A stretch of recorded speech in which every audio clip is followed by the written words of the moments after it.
Morning guys, Thursday the 30th of July.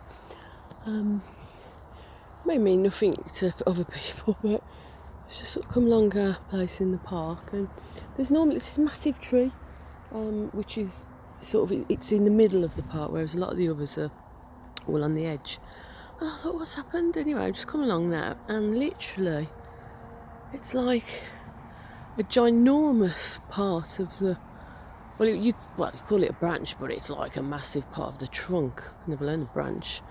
It's literally just come down, and it's not as if there was even like, do you know what I mean, thunderstorms or anything like that. It's just, that's piece from where it's come from on this side. It's literally just, something's just gone, right, I've had enough, giving up the ghost. Like,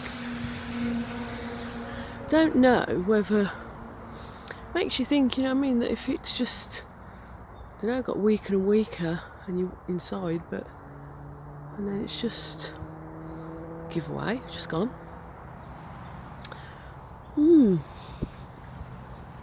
Just sort of think, well, makes me think of human beings sometimes. It's like, you know, you don't really know ultimately what's going on inside you, do you? So it can look okay from the outside, but inside there can be all sorts going on. I mean, of course you can't think about that every day of the week, because otherwise you would, you know, overworry, overthink and never get anything done. And also, it's where my head went then, that actually is what you see, how people present,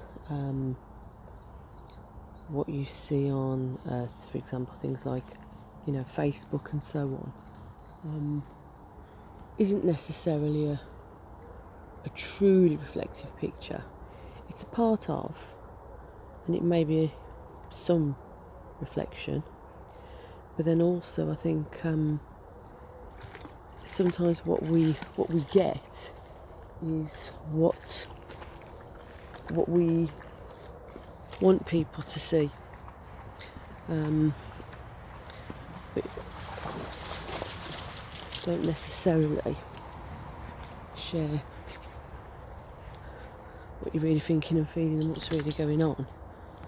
I mean, again, you can't do that with every single person every minute of the day, because, well, you wouldn't have the time, and secondly, not everybody would want to listen. It's not really appropriate to share your innermost thoughts with every single person.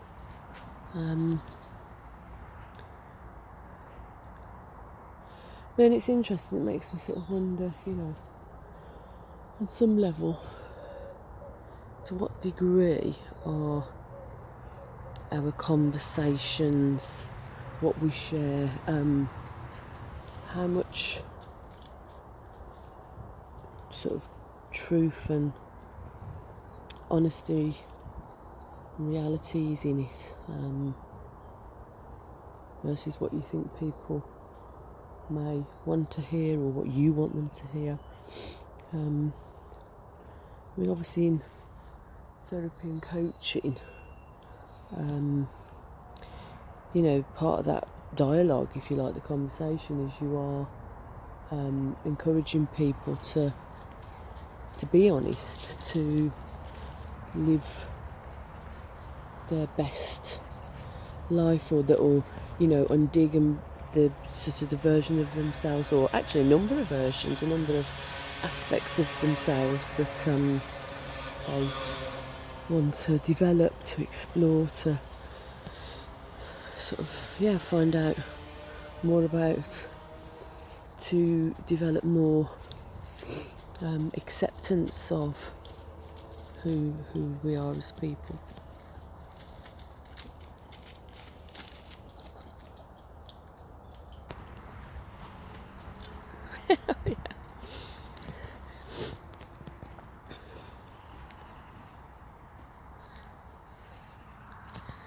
So it's just that piece, well, a number of pieces, but just thinking about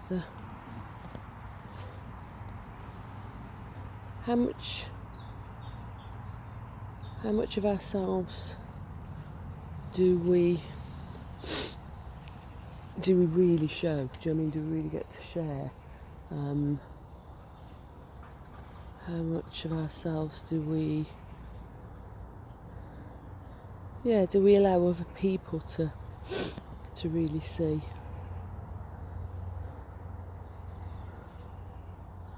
I think again in with things like coaching and therapy and so on, it's I think a big part of those things, certainly for me, are about, and for my clients, are about witnessing, being seen, being really seen. I think that's the piece, being really acknowledged. And actually a role, I think as a coach, as a therapist, is to be able to accept all aspects of another person, and to hold that mirror up for people so that they can begin to accept parts of themselves, and if they don't necessarily want to accept it, or they don't like that part of themselves, or they want to change it, then that may be another part of the journey. Sometimes as well, when you accept something, another part of yourself that maybe you don't necessarily feel 100% comfortable with, it actually gets smaller, becomes less than. So it almost becomes integrated, if you like, into parts of who you are.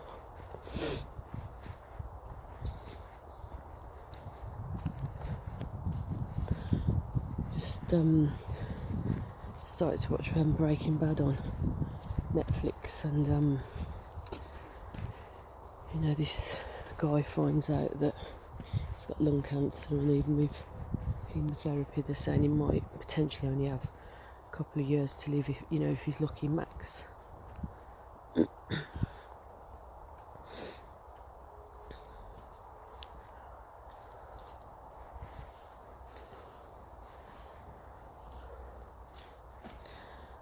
And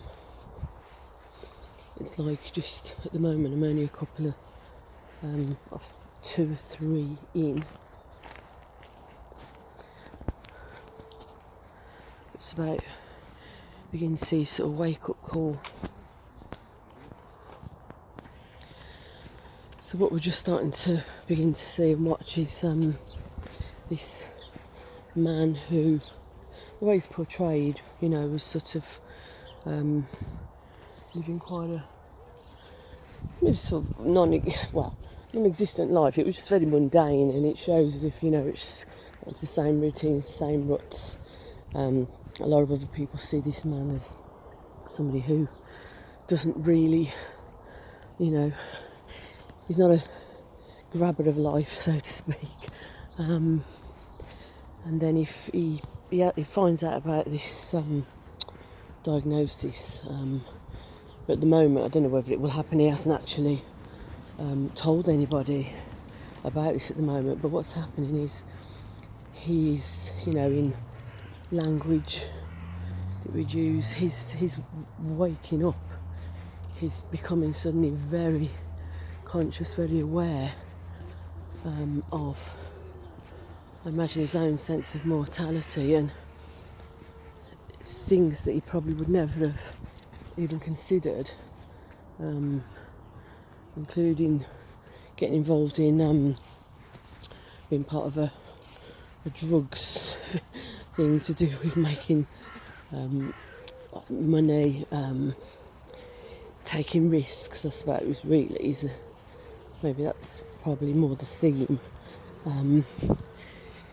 His son's got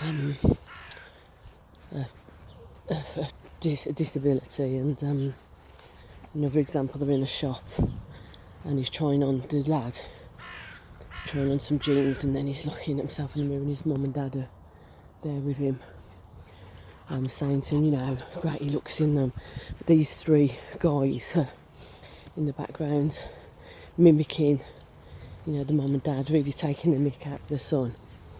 And both the lad and the mum and dad sort of know, they can hear it.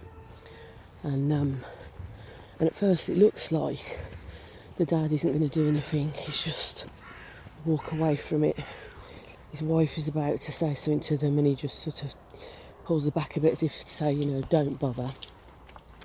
And then he walks off, and the wife's thinking, where's he gone, what's he playing at? And just as it looks like these lads carry on laughing at this guy, or the son, just as it looks like the wife's going to walk over and say something, the husband has basically walked all the way around. He's obviously gone out the shop, walked all the way around, come back in through the front door, which is near where these lads are, and absolutely, the one in particular that was really taking me, really slammed into him, really giving him what for. And I think the lads he's absolutely having a go at are shocked. The wife and the son are looking shocked because it's not the norm for how maybe he normally behaves. You're going well. But what I really love is there's a moment where there's a wry sort of smile and that, and almost, maybe even a little bit of respect from the son, who is like looking at his dad with this almost, I think, a sense of, wow, my dad's actually, it's like he's done something, he said something, that feeling of, that's how I used to tell me what he's woken up. It's almost like he's not gonna continue to just go along with stuff in the same way or pretend in the same way. And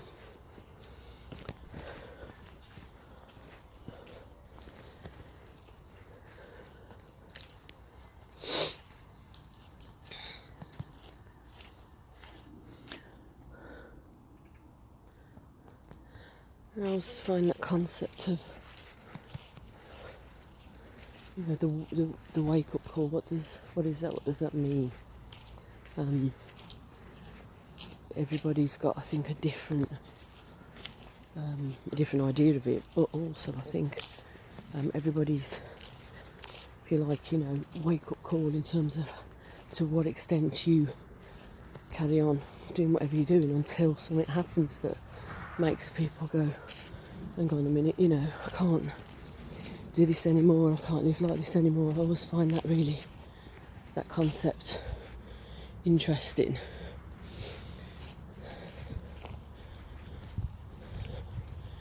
In relation to, say, for example, coaching, you'd say, well, you don't need to have an extreme wake-up call. You can actually create those changes yourself. But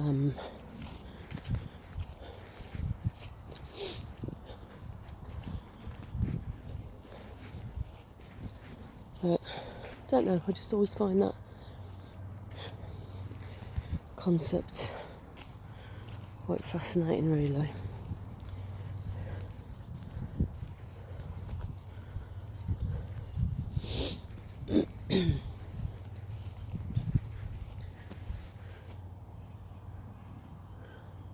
This way, Will.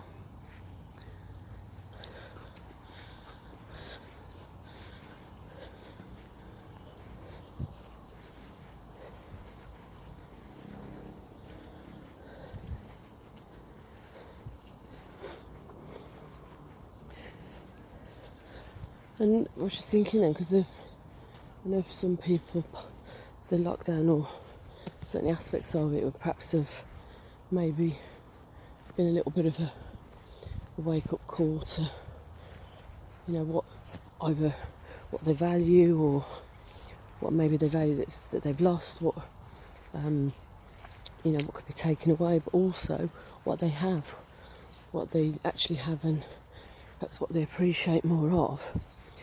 But I've said previously, it takes it takes work and discipline and awareness to actually continue to stay awake and make changes. You know, I mentioned earlier, probably a week or so ago, you know, that point where I went to the other car park and had a real horrible sickening feeling where I thought my car had been taken. And then after a few seconds dawned on me, no, I parked it in a different place because the gates were closed that morning to the park. But I had got into a routine, a habit, and I'd, you know, gone straight to doing something I'd often do without really thinking. And so it is easy to just fall back into the slumber and the sleep of doing doing life, shall I say, rather than being in life. You know, the old saying, we're called human beings, not human doings. So yeah, lots of musings, lots of meandering reflections. That's what I like about the walk with Willow, is that it helps the processes just flow and just see where my thoughts go.